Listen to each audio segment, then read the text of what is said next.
Welcome to Golden Isles TV. I'm your host, Avery Brooks, and we are here with City Manager Regina McDuffie.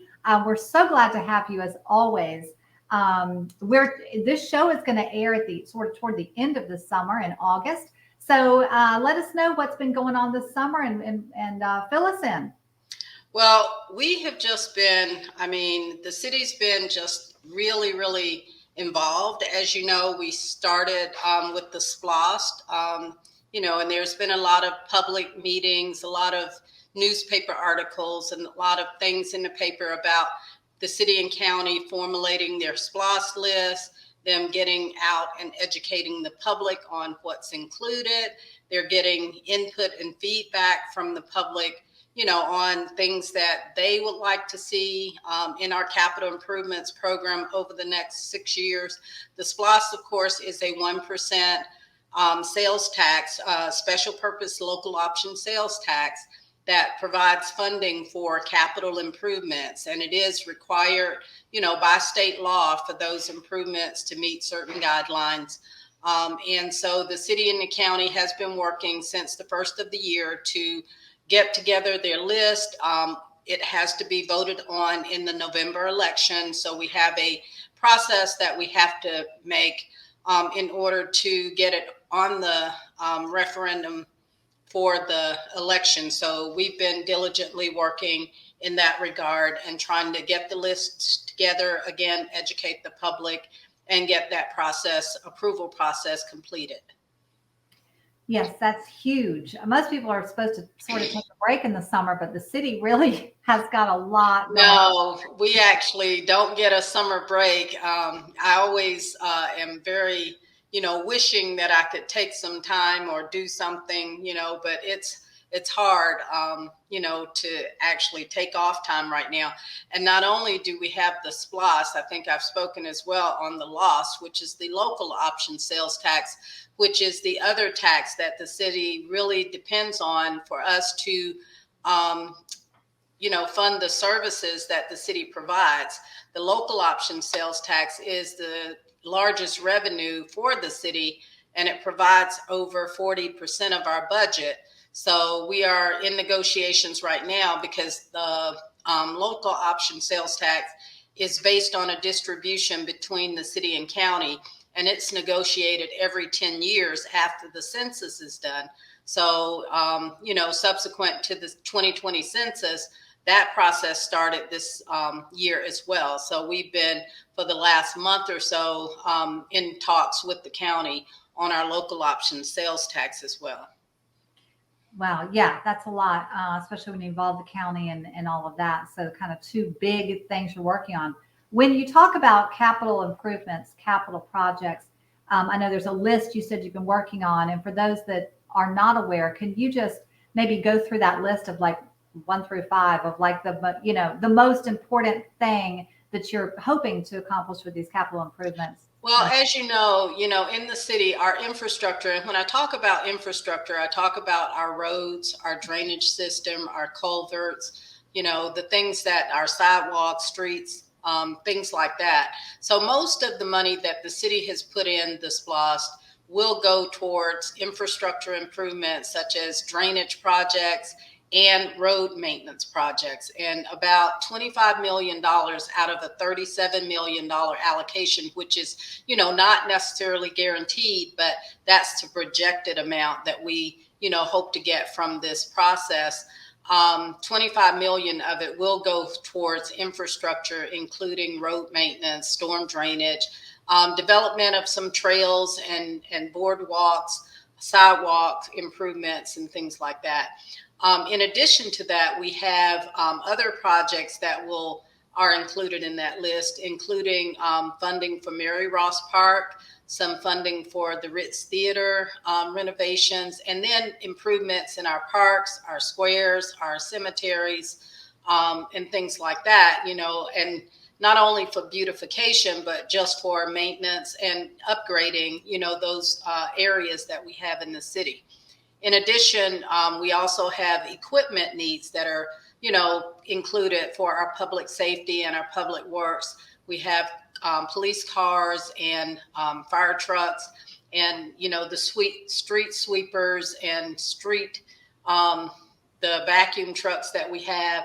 All of those are included, as large equipment processes for that'll be funded through this process.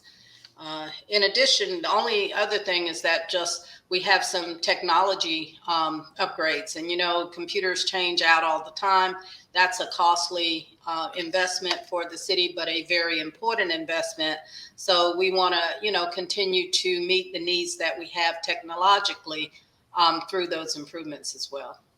Right. And I think last show, recently, you talked about some of those improvements, mostly the infrastructure, roads, et cetera. But also when you talk about Mary Ross Park, sidewalks, things like that, that actually helps tourism. I mean, it helps the residents, of course, but all this helps tourism as well by bringing people, making it a very green and friendly place to be. Yeah, and we have, there's been a master plan out there for a while for Mary Ross Park.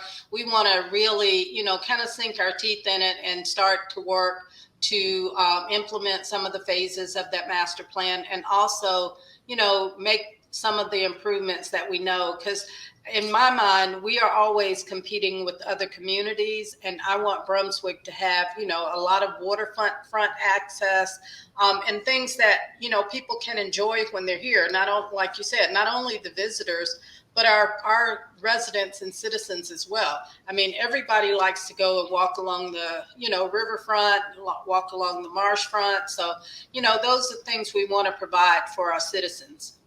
Right. There's so many, Brunswick could easily compete and be just as desirable as places like Charleston and Savannah that really take advantage of their riverfront. So right. And it's not just, I mean, if you think about, I always think about Savannah. It's not the prettiest river, and it's not, it's just the body of water. I think ours has a lot more to offer with the views of the marsh and things like that. But they have really been able to capitalize on, access, just having a walk, riverfront access and walk on that river. So, I think Brunswick has that same ability to develop our access to the water in that manner. I think so too. Yeah, absolutely. Even better, like you said, more scenic. Just a great feeling here on the river. So I'm excited to see all of these plans. Yes. Well, going forward, we have some other, you were asking about things that we have going on, and I want to talk a little bit about, personnel and things like that. Okay. Yeah, you had asked about, what's going on. And I think as a part of what, we're dealing with right now, one of the biggest issues is just making sure, we have proper staffing levels. As you know, there's been a lot of talk about the police and fire and being down on our authorized strength. So we are, diligently working. We're putting together a recruitment plan for our police, and we will be working on recruitment in our fire department as well, and just trying to beef up the staff in the city. Unfortunately, of course, we deal with a lot of turnover, people coming and people leaving jobs. Right now, I do have two department head positions that are open.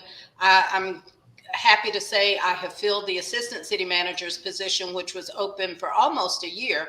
And we have brought on as an assistant city manager, but we still have our economic development manager and our neighborhood and community services director that has recently left. So we will be looking at filling those positions, as well as our fire department. Our fire chief is retiring after 42 years of service, and we will be, looking to fill that position as well.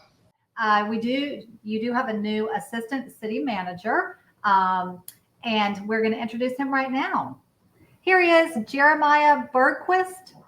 Yes, ma'am. How are you? I'm good. How are you? I'm wonderful. Thank you. Well, it's so good to have you. This is the local TV channel, and every month we do a city TV show where we interview Miss McDuffie, and she is wonderful, and I know she's thrilled to have you. So I'll let her talk about that. Yeah, we, like I said, it had been nearly a year. We had been very trying to go out and fill the position of assistant city manager for the city. It's a very important role, has a lot of responsibilities, and we just, worked really hard to try and get the best person we possibly could for the job. And I'm very pleased to say that, Jeremiah was local. He comes from the county. He worked for the county previously, and he was he was the highest candidate for the committee. And, we were very pleased that he accepted the offer from the city. So I will allow him now to just introduce himself. Yes, ma'am. Thank you, Ms. McDuffie. Jeremiah Bergquist, been here since 2006. Love Glenn County. And working for the county, I was able to work with the city over that 16 years. This past year, during the McMichael Bryant trial, I was able to work with the city very closely, as well as Ms. McDuffie. And it's really where I realized, I wanted more. I wanted a bigger challenge, and really to roll up my sleeves, and get into the community. There was a lot of work to be done. So having worked with Ms. McDuffie previously during that time, I really enjoyed that time that we had together. And then, of course, when the assistant city manager position came open, I felt that was something that I wanted to accept that challenge and try to see if it was something that I could do. So I appreciate the city manager for giving me that opportunity and the vote of confidence. And so it's been a whirlwind the last 3 or 4 weeks. I'm just trying to take it all in. But I do appreciate the opportunity, and I've loved being here with the city. Everything that I've seen up to this point has been great. There's a lot of great people. There's a lot of great things on the horizon. And so I'm really looking forward to be a part of the family and to take the city and to continue that upward trend. Yeah, and Jeremiah, he brings to the table a wealth of experience. His background is in public safety, but it's also in leadership and organization. And he's been thrown into the deep end of the pool right now. He's really doing well and grasping a lot of things. Sometimes you want things to start off with the process of learning and getting familiar, with every aspect of the city.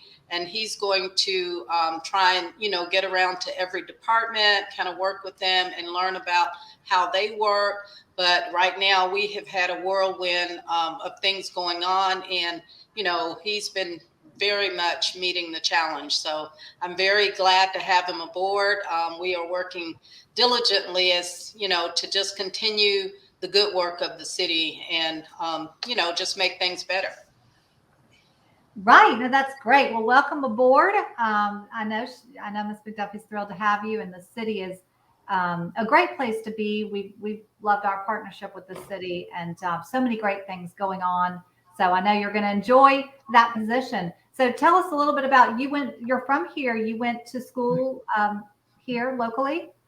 No, man. I moved here in 2006. I was originally born and raised in Atlanta. Okay. Moved out to the Midwest with my family. With our dad relocated with the job. He was in the hotel business. But after I graduated college, I knew I wanted to come back to this part of the country. This is where where home is. Our family has a farm up around Albany in Middle Georgia. So my wife had visited this area before in college. We'd actually been down to Juckle. She loved the coast. And so when we were talking about places to relocate, the coast just felt right. So Brunswick is where we've ended up, and we've loved it and been here ever since. That's great. Well, very nice to meet you, and thank you for joining us today for the program. Yes, ma'am. Thank you for having me. It's an honor. Yeah, it's like I said, Jeremiah, he has his work cut out for him, not only learning about the city, but, learning about the community that we work in and learning about the people. When I first started, I guess not first, but during that time, I went, on a bike patrol with the police department. Oh, yeah. So I think that's going to be something that Jeremiah and I will do as well, just to kind of it puts you right in the community. I mean, we, when the police department go out and we talk to people who are just walking the streets. We talk to people who are on their porch. We talk to people who, are just in their community and just finding out what their thoughts are and what their needs are, and just letting them know that we, are here to serve them. So I think it's a very, just a really nice engagement that we can do for the city. And I enjoy it just because of being out and taking a bike ride. So, but it does serve a great purpose in, giving us access and giving people access to us as the community leaders. So we'll be doing some of that. And, when things slow down, I guess, but, really it's just trying to keep things afloat right now and making sure, we are improving the operations of the city as we go. Right. So SPLOST and LOST, those are the two main things you're focusing on now, getting ready for these hopeful capital campaigns and capital projects. What else besides that, as we end the summer and enter into the fall, anything you want to talk about coming up this fall? Well, I have been speaking on the, the waste management contract that we approved earlier in the year, and how, I want to continue to promote a cleaner Brunswick, continue to educate the public on recycling, on waste collection, on yard debris collection, and bulk pickup collection. We should be sending out, there should be some mailers coming out right now, flyers to people, just giving them proper information about, when to put their garbage out, what type of things we accept in our recyclables, what size of piles to put out for yard waste and bulk pickups. It'll also give the information about the bulk pickups being, you have to call for that service, but we have increased the number of times that a person can call for bulk pickups at their home. We have 12 a month, 12 a year versus it was only 2 before. So now, all they have to do is put it out and call the city, and we will have it picked up. So we're hoping to educate people. And again, this is a part of cleaning up our city and making sure that we take care of our own, and that our residents take responsibility for, the cleanliness of the city as well. Right. Yeah.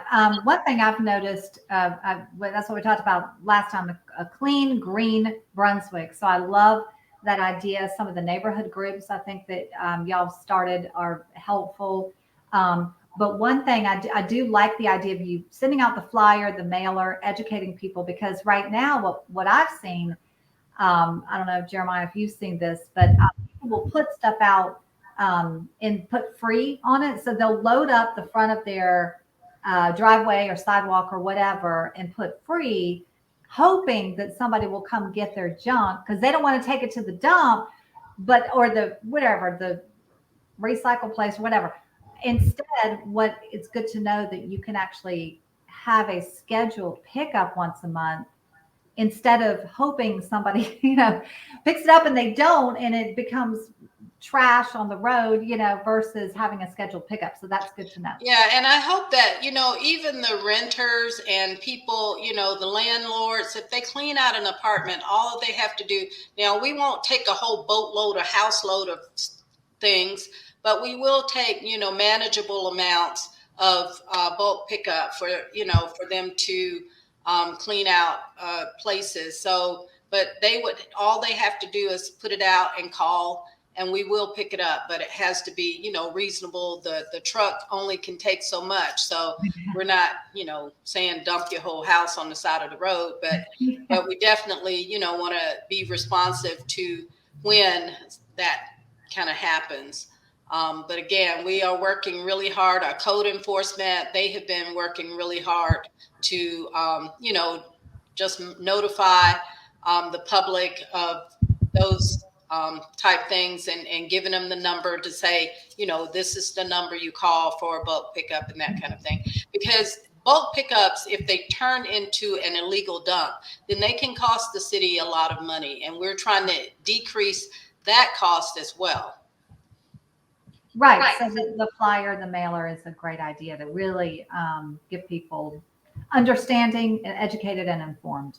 We also, you know, with the process that we went through, RFP, the cost for garbage service did increase. I think it's now $25.50 per month, which annually it went up about $40 overall. So that also, that information is being sent out so that people won't be alarmed when they get their tax bill thinking, oh, wow, I got, you know, additional taxes, which it is a small increase. But when you look at it, you know, you think about your utility services, and utilities include gas, water, electric, internet, and garbage service. And at $25 a month, I think that's the least cost in your utilities. I know my electric and water and internet bills are way higher. So, Yes. you know, as far as the service being provided to you at your home, it is not a reasonable cost. So that's one of the things, you know, we also want to just educate the public on. It's not an increase just because we want to increase it. It's increased because of the cost of the service. And of course, it is a service to your home, you know, as is other utilities. Right. That makes sense. Absolutely. Yeah, you're getting more. It's a slight increase, but what you're getting in return is a lot. And still, the bill is more affordable than any other utility. So it makes perfect sense. Yeah, and I really want to encourage people to recycle. Recycling, you know, it takes a conscientious effort. As a matter of fact, when we went through this process of talking about, you know, because one of the changes that we made to our recycling is that we no longer have glass as a part of the actual recyclables. And there was a reason for that. Glass was, you know, if you put glass in with all the other recyclables, when they dump it out, the glass breaks and then it kind of contaminates the whole lot. And so the glass was taken out. And now, you know, the recyclables that are put in, I was educated because I was, you know, throwing in pizza boxes, which those shouldn't go in there because they have food in them and contamination. And, you know, just throwing in stuff that had like milk cartons that had milk left in them and things like that. So you kind of have to rinse out your recyclables. You have to put them in, you know, and make sure they're not contaminated. And so, you know, through this process, I kind of learned that to be better at recycling, you know, myself. Right. And no, me too. I've learned so much just from listening to you and doing these shows and going out to public works and all that. Yeah, who knew? Because I think people think of a pizza box as a good example. Oh, of course, it's cardboard. You can recycle the pizza box. But no, it's contaminated. It's got the grease, the cheese, whatever. And so then that contaminates everything else. So that is not recyclable. So, yeah.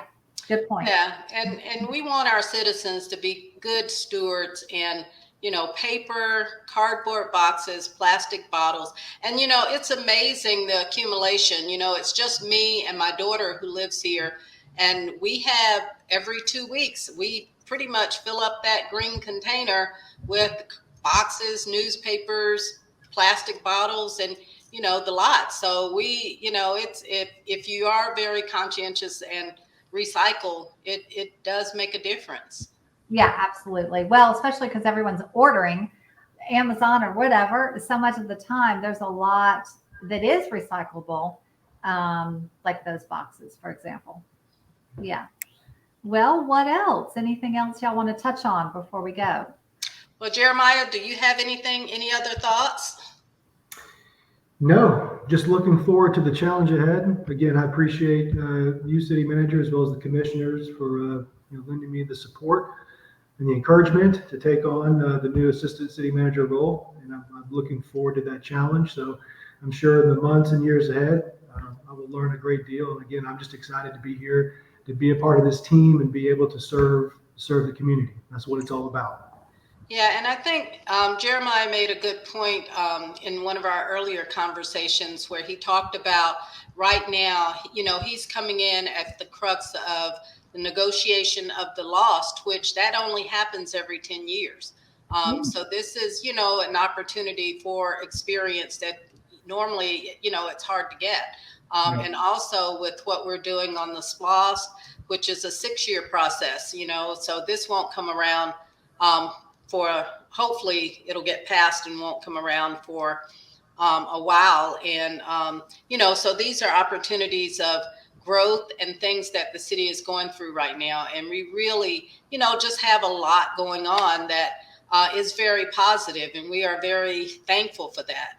Of course, we have our challenges. We have, activity in the community with gun violence that we need to address, and other things like that. But we are, working really hard to make our community safe, provide better roads, provide better drainage to mitigate the flooding, and doing everything I think possible to make the lives of our citizens better. So, that's what we're here for. That's what we're paid for.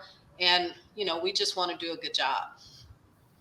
Well, these shows are great because I feel like you are informing and educating everyone, but also showing your passion for what you do, passion for the city, your experience, in the past and bringing it all here to Brunswick. We're very lucky to have both of you and the whole city staff, and it really shows through these programs. This program, by the way, Jeremiah, if you're not familiar, will air every evening on the local channel, Comcast Channel 98, as well as on YouTube. And I think the city also puts it on their Facebook or YouTube website. So, you'll be on TV educating everybody. Well, let me add one more thing. Since I've been here in this short time, to be able to peek behind the curtain, so to speak, of how the city operates, the team that they have in place, just to see these things, the downtown area. My family and I would visit down here, maybe first Friday, every now and then come down to eat. But to be down here every day over the last 3 or 4 weeks, I've learned so much. I've seen these businesses that I didn't know were here. I've interacted with people walking around, and then again, the team that the city has in place. I really didn't know what to expect coming in, but since I've been here, I've been pleasantly surprised. Everyone's heart's in the right place. Everyone is working so hard. I think the city is on their way. They've already done a lot of great things, but it's exciting to be, part of the team that's going to make the city even better. And so I'm excited to see, where we're going. But I have been blown away just by the team, the city manager, commissioners, the mayor, everyone involved in making the city run day to day, how they truly care about what we're doing. They truly want to serve the community and the residents of the city. And so just seeing all that, it's been overwhelming. I'm blessed to be here and a part of this team, and I'm really excited to what the future holds. That's awesome. Yeah, it sounds like you came at just the right time to really get a crash course in everything, but also just to be, like you said, how lucky to be a part of all the new growth in downtown Brunswick and everywhere in Brunswick. It's very exciting. Yes, absolutely. Well, thank you, Avery. We appreciate the opportunity to educate the public and be a part of the show. So thank you very much. Yes, thank you. You're welcome. Great to see both of you. Very nice to meet you, Jeremiah. Yes, and we will see y'all again next time. Thanks. Thank you. Bye-bye. Bye.